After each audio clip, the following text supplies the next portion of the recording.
All right, Biggie. We found some shade. It's a sunny day in Southern Cal in Marina Del Rey. It's hot today. Yeah, it's actually It's like summer. it feels beautiful. The sky is earlier it was a little overcast. I was a little worried, but about the time you came over here, everything cleared up and sunny skies. That's why I came later, because I was waiting for the fog to burn. Yeah, well, that's the best way to do it. We don't want to show people foggy weather. We want to show That's people right. Or sunny rain. California. There you go. You get some good question this week. Yeah, I'm gonna head over to Instagram again because Instagram's been.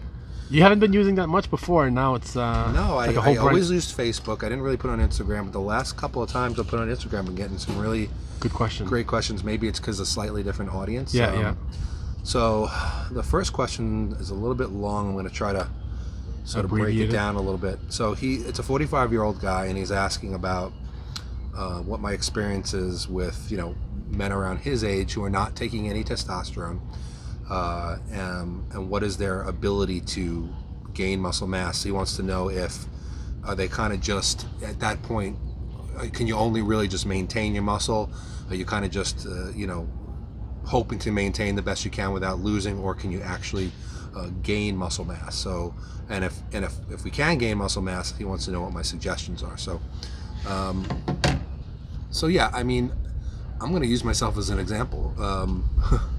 I didn't start using any TRT until really late 40s. Well, actually, around my heart attack. Because and really just because having low T levels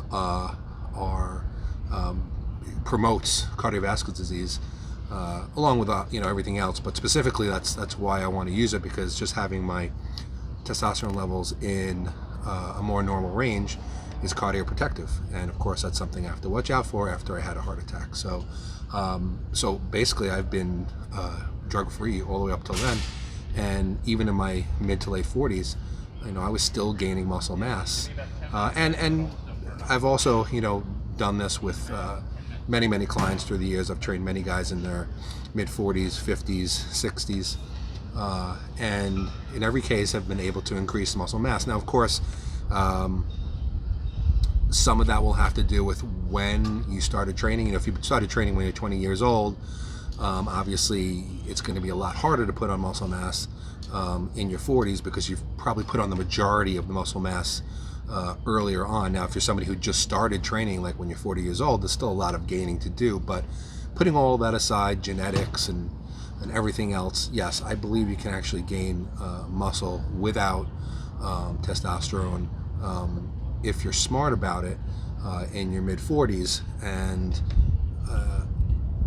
the way that's really done is, through everything. It has to be the proper type of training, the proper nutrition, the proper supplementation, the proper amount of rest, and there's so much that goes into it. Stress levels have to be low, because then you release a lot of cortisol if they're too high.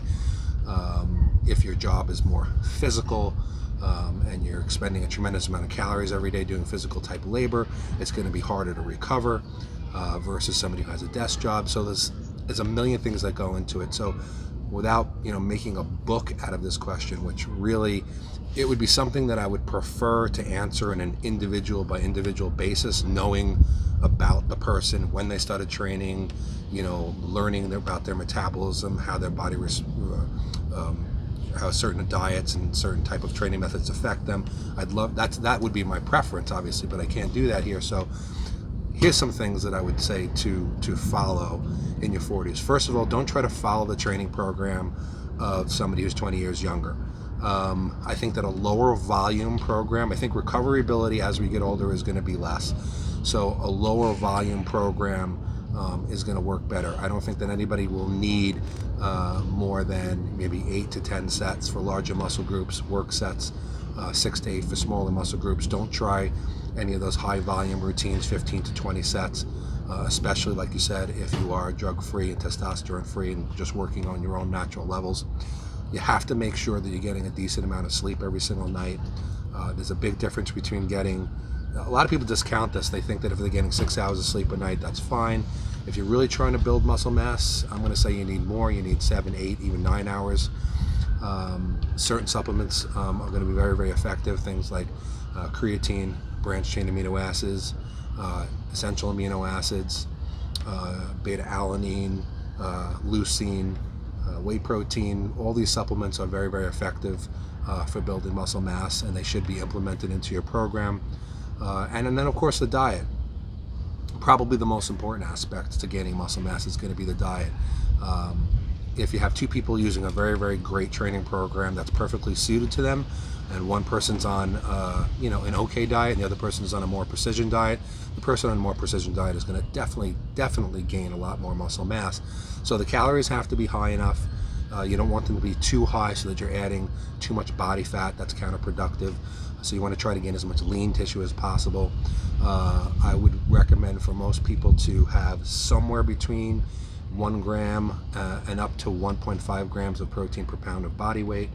I would recommend 5 to 6 meals a day. The highest carbohydrate meal should be first meal in the morning and the post-workout meal, because these are the times when the body is going to utilize the carbohydrates best.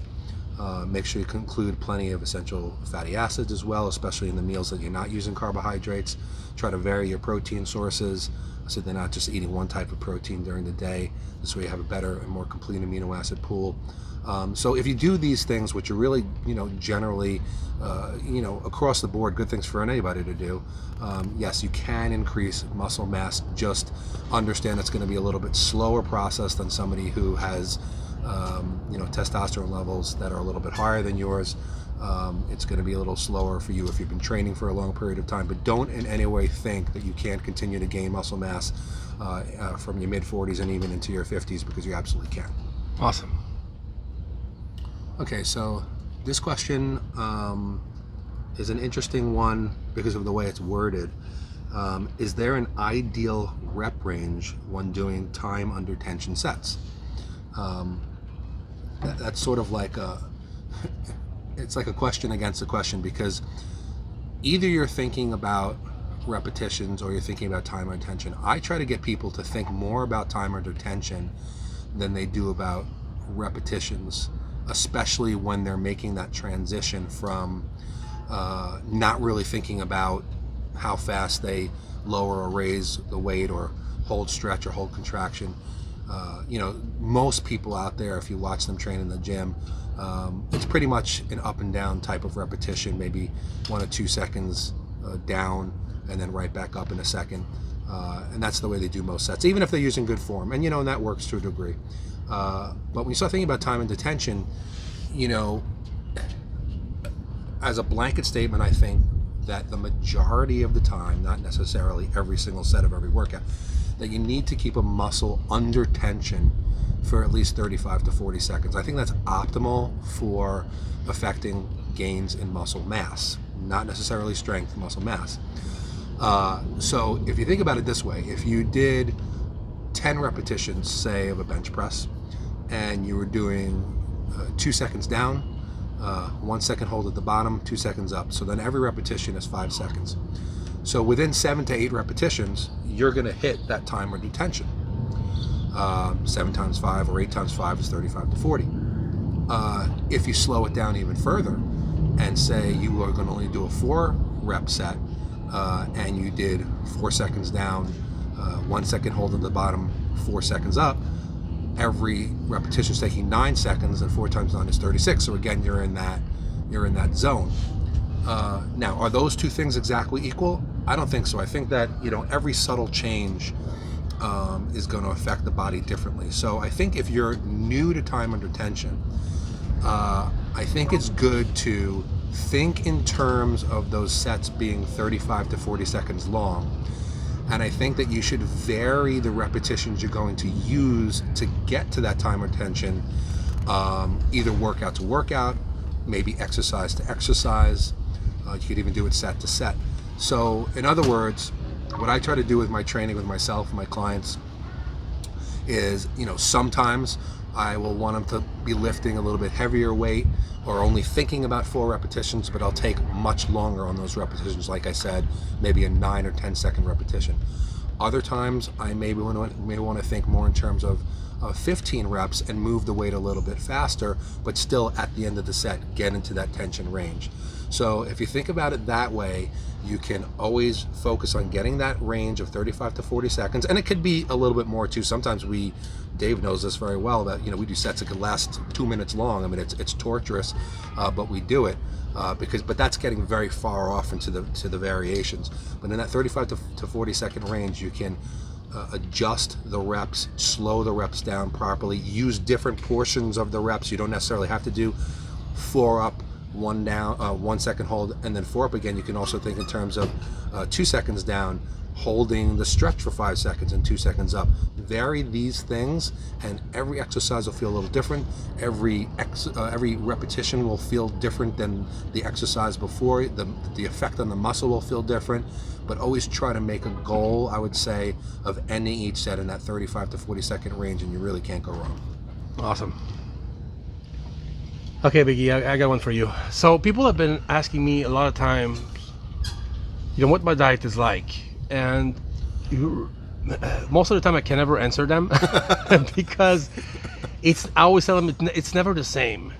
And I do a lot of videos with Joe from Project AD, which echoes a lot of your theories sometimes, and he always says that a diet should be directly related to the kind of workout that you're doing. It has a lot to do with the workout. You can't just have a blanket diet for all kinds of different workout. The diet has to be, if you want the diet to be as good as possible, it has to be adjusted to the kind of workout that you're doing, meaning that not every day is the same. So when we train, example, back or legs, those are taxing body part. It takes a lot of energy out of you. So usually those days for me are usually high carb days.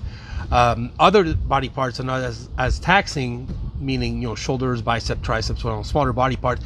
Usually you don't give me as much food, especially carbs, on those days. And of course, the day where we're resting, the carbs go way down. So at the peak of my preparation, I always tell people, usually I'll have three specific days. I'll have high carb days, medium carb days, and low carb days. Can you go a little bit in detail on how people can actually sort of like customize their diet based on what they're training and how they can make it more efficient? Because I think having one diet every day the same all the time, even though they're working out differently, or different kinds of workout or different body parts, is not the best way to go about it. And I know that before I started training with you, I would be on a diet, and that was always the same diet every single day, and that's why I was making no progress. So the first one of the things you did for me is actually give me at first 2 separate days. It was one high. I remember it was one high day, one low day, training and non-training, and eventually we went to 3 different days. So talk about that a little bit and tell people how they could actually make them understand a little bit how Zig Zag. They call that Zig Zag diet. Jay did it before. A lot of pros are doing it. Talk about that for a minute. Well, okay. So I want to say that absolutely true. Everything you said, I do that with you, and I just want to say that I don't do that with everybody. There are a lot of people that I do just stick with training day diet, off day diet, and then adjust diets every week based on what I'm seeing. But I think that I tend to do those type of zigzaggy diets more with people who've been training for a very long time and competing for a long time, which you would come into that mold. Because I think that the longer you've been at this, especially as a competitor, I think the more resistant your body starts to become to responding to diets. It gets really, really efficient at adjusting to what you're doing, trying to figure it out. The body is an amazing machine. It looks at it. It's just like how when testosterone's low, the body will adjust hormones in order to get the testosterone back up, or estrogen, anything else. It's always looking for homeostasis to kind of keep it in an even keel where the body feels good, it feels healthy, and it does the same thing with metabolism. So once you become very, very efficient, it's like training as well.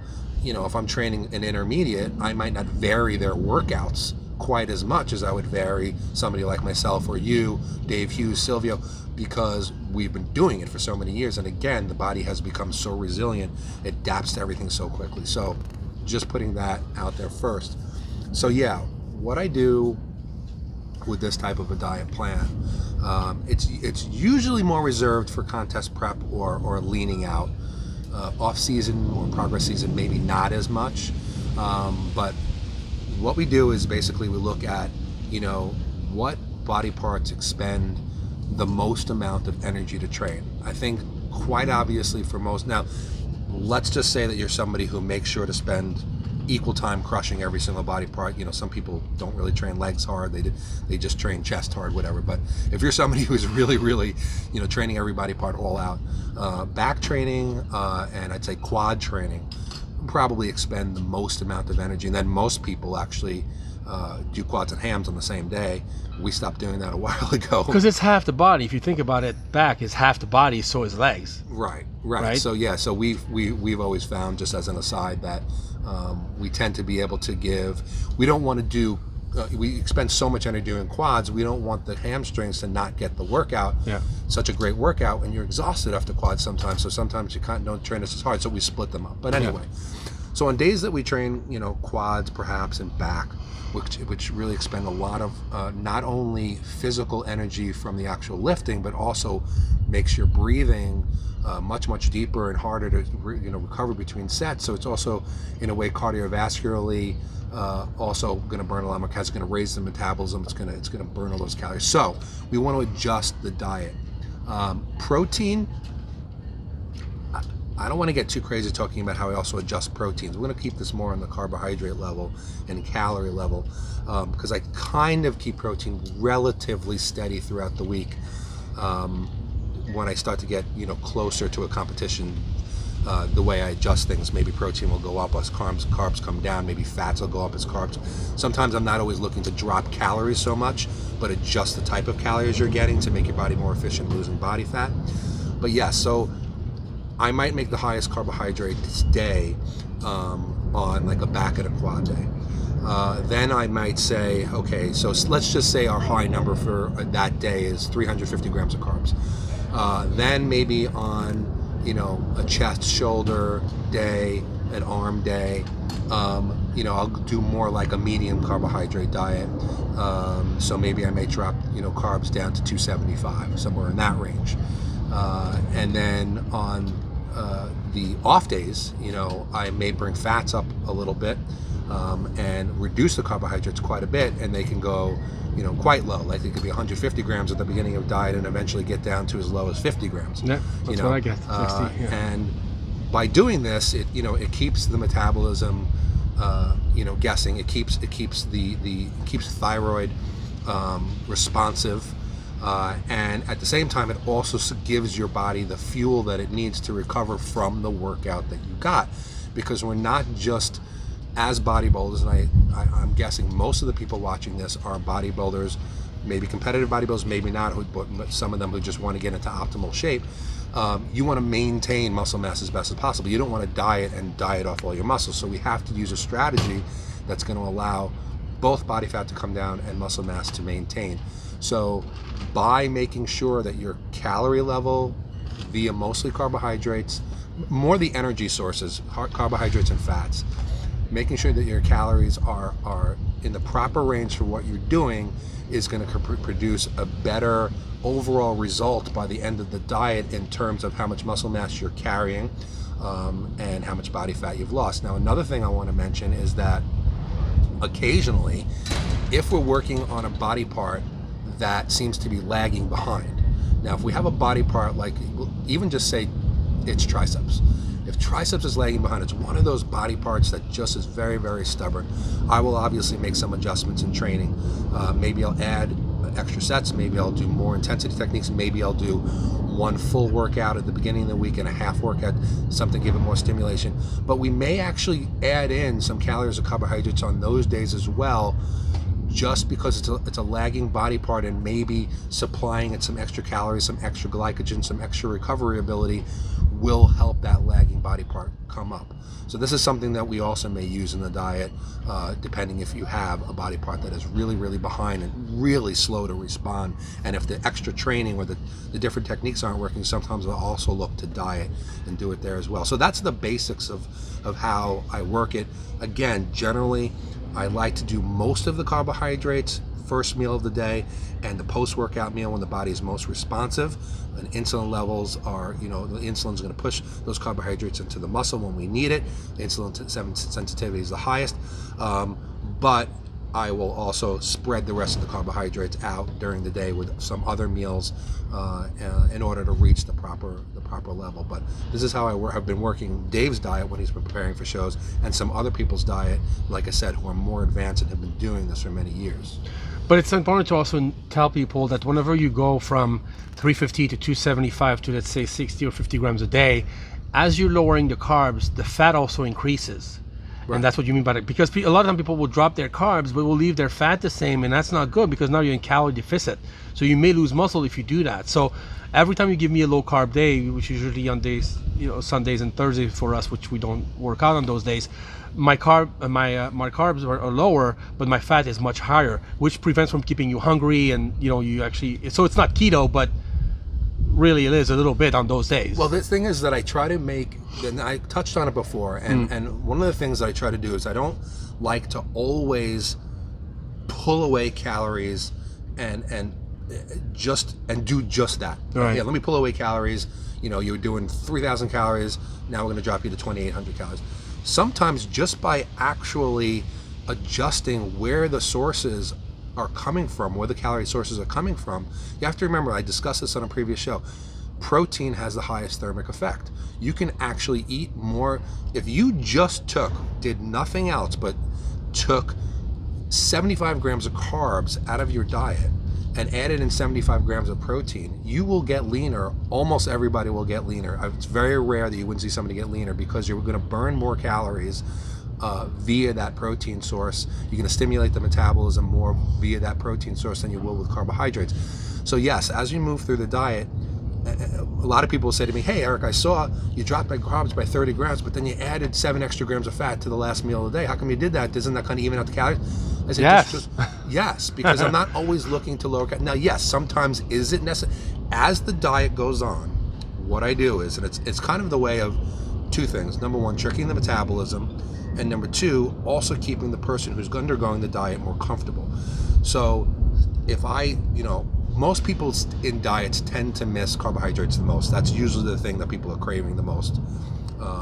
So when I lower carbohydrates, and I'll sometimes raise up the fat. So let's just say, for example, carbohydrates were 200 grams and added, when I call added fats, not the fats that are naturally occurring in foods, but added from like an avocado or peanuts or almonds or whatever. So say that the added fats are 28 grams for the day.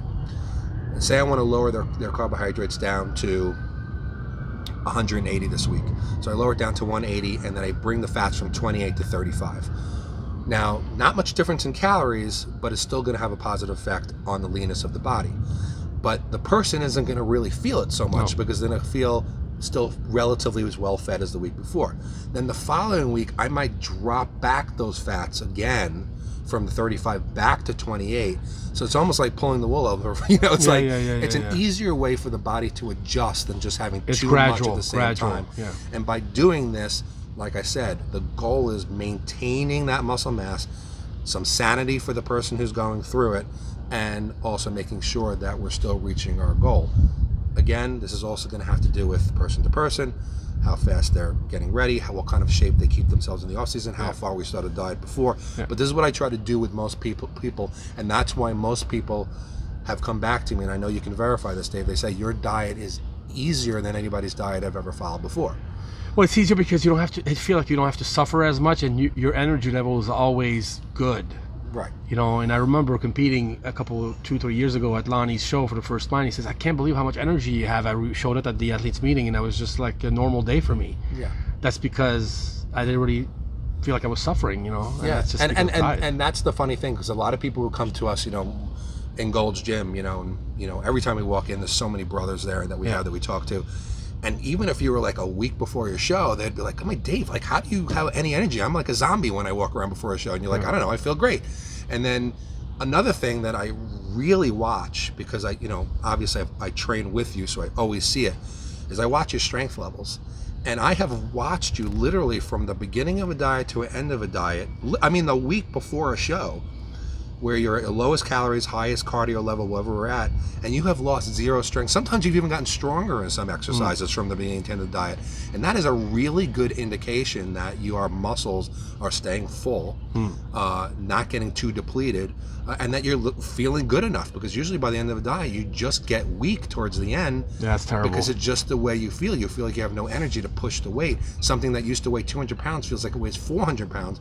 But your strength would stay exactly the same or even improve by the end of the diet, and that's always a great indication to me. And you're shredded to the bone, so that's always a good indication. Yeah, I've done that before, those kinds of diets where you suffer all the way. And towards the end, to me, it just felt, people would tell me, oh my God, you look so good. And I'm like, you know what? I don't even care. That's what you get down I don't to. even care, because I'm so miserable that I don't even care that I look good. That's really sad. Yeah. All that work that you work for, and you're almost to the end, and you don't even appreciate your hard work because you're just so dead and miserable, so I don't want to do that anymore. Right. So. And to even add to the point, which is funny, is that you don't do any cheat meals. So it's not even like, we'll do a 16-week diet. There's no cheat meals involved, and you still feel great. Yeah, I don't feel like it. And you always say to me, I don't feel like it, or I don't need it, because you're like, I don't know, I'm happy with the food that I'm eating. I feel fine. That's good. So you don't even need the cheat diet. So I think that's one of the reasons why it works so effectively, because it keeps those cravings down. So you don't cheat, you don't add in those extra almonds. Even if you don't cheat, a lot of people say to me, I had a bunch of peanut butter today that I shouldn't have had. And that's not like a total cheat food, but you're adding in hundreds of calories you don't need. You never did any of that, and that's because you feel fed and you feel good. Yeah. And that's the way I try to do my diets for people. And it works particularly well with these days, these high days, medium days, low days, especially as our good friend Joe Binley, who I have tremendous respect for. What's up, Joe? Yeah. He feels the same that I do, because you have to adjust it to your training once you get to that really, really high level. It's important. I think the diet has to reflect the workouts. Yes, and sure. If somebody came to me, and I need to add this in, if somebody came to me and I was not going to handle their training, and they said, Eric, I just want you to handle my diet, one of the things I ask them is how they train. Mm-hmm. Now, if they're a high volume trainer, I'm not going to try to talk them out of it. That's what they like to do. They're doing well with it. I'm not going to talk them out of it, even though I'm not a high volume advocate. Mm-hmm. But if that's the way they train, and they're doing 30 sets of body part and all this kind of stuff, I will adjust their diet and make it differently than if they said to me, oh, I'm high intensity, I just like to do a few sets per body part, and that's how I go. Because they're going to burn a lot more carbohydrates, they're going to burn a lot more fats, and they're going to need them to get through their workouts. That's why Jay Cutler, for instance, 1,000 grams of carb. Yeah. Ronnie Coleman, they're now forget about the fact that they're genetic freaks, but to support those kinds of workouts, whether you're natural or a freak or not, you need those extra calories. So I have to adjust the diet to the person's training if I'm not handling that training, and it can be completely, even if you took two people, same size, 250 pounds, 8% body fat, they look amazing. One was a really high volume guy, one was a high intensity guy. You can bet that the high volume guy is going to have a lot more calories in his diet than the low volume guy. So makes sense. It's very, very important to do that. So I hope that helps you guys out there. Awesome.